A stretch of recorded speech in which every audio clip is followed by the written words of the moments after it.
วันที่13พฤษภาคม2025ท่านพลโทวันทองกอมณีเจ้าแขวงอัตตปือประธานป้องกันศาสตร์ป้องกันความสงบขันแขวงร่วมกับคณะพักคณะบรรษากองบัญชาการทหารแขวงได้เคลื่อนไหวเยี่ยมยามติดตามสุขอยู่เวียกงานทหารชายแดนและบรรดาบาลที่อยู่เรียบตามชายแดนลาวเวียดนามกัมพูเชียคือกองปฏิบัติงาน207เขตบ้านสมบูรณ์กองปฏิบัติงาน544เขตบ้านนำส่วนและด่านประเพณีเขตบ้านภูยางเมืองภูวง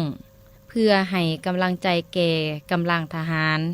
ที่ประจำอยู่พื้นที่สำคัญพร้อมทั้งติดตามและสุกอยู่การปฏิบัติเวียกงานให้ได้ผลสำเร็จอย่างมีประสิทธิผลทั้งเป็นการสุกอยู่การร่วมมือระหว่างรัฐและพลเมืองในการปกป้องแผ่นดินของชาติให้มั่นคงโอกาสเคลื่อนไหวเยี่ยมยามแต่ละจุดทานเจ้าแขวงอัตตปือก็ได้รับฟังการรายงานสภาพรวมและภาระบทบาทหน้าที่การจัดตั้งเคลื่อนไหวแต่ละกรมกองทหารชายแดนซึ่งผ่านการรับฟังการรายงาน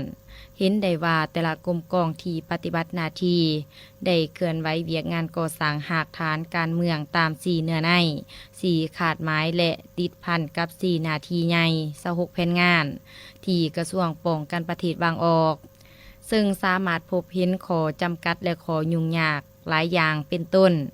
พื้นที่เป็นเขตห่างไกลศอกหลีกเส้นทางธุรกันดารบ้านต่อบ้านระยะทางห่างกันองค์การจัดตั้งบ้านตลอดหอดประชาชน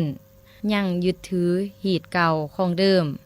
ความหูความสามารถยังจำกัด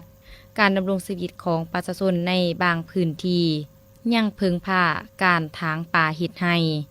การปลูกฝังและเลี้ยงสัตว์เพื่อดำรงชีวิตนอกจากนั้นยังพบว่ามีการลักลอบขุดค้นและการละเมิดการใส่ประโยชน์จากทรัพยากรธรรมชาติและค้าขายเถื่อนโดยบ่ถูกต้องที่ขัดกฎหมายและส่งผลเสียหายต่อสิ่งแวดล้อม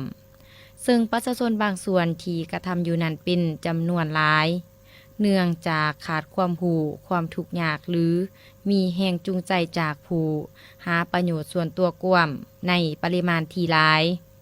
โอกาสดังกล่าวอยู่ในแต่ละจุดปฏิบัติงานทหารชายแดนท่านเจ้าแขวงอัตตปือก็ได้มีคำเห็น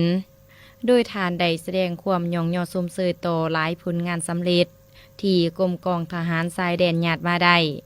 พร้อมนั้นทานยังได้นินให้บรรดานายและพลทหารทุกสหาย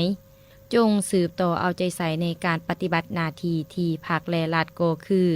ประชาชนมอบหมายให้ปฏิบัติให้มีผลสำเร็จซุ่มใส่พัฒนากำลังให้มีความเข้มแข็งทันสมัยเพื่อรับประกันเฮ็ดให้ขอบเขตชายแดนมีความสงบและเป็นระเบียบเรียบร้อยในการมาเยี่ยมยามติดตามสุขอยู่เวียกงานการทหารชายแดนท่านเจ้าแขวงยังได้นำเอาเครื่องอุปโภคบริโภคมอบให้อ้ายน้องทหาร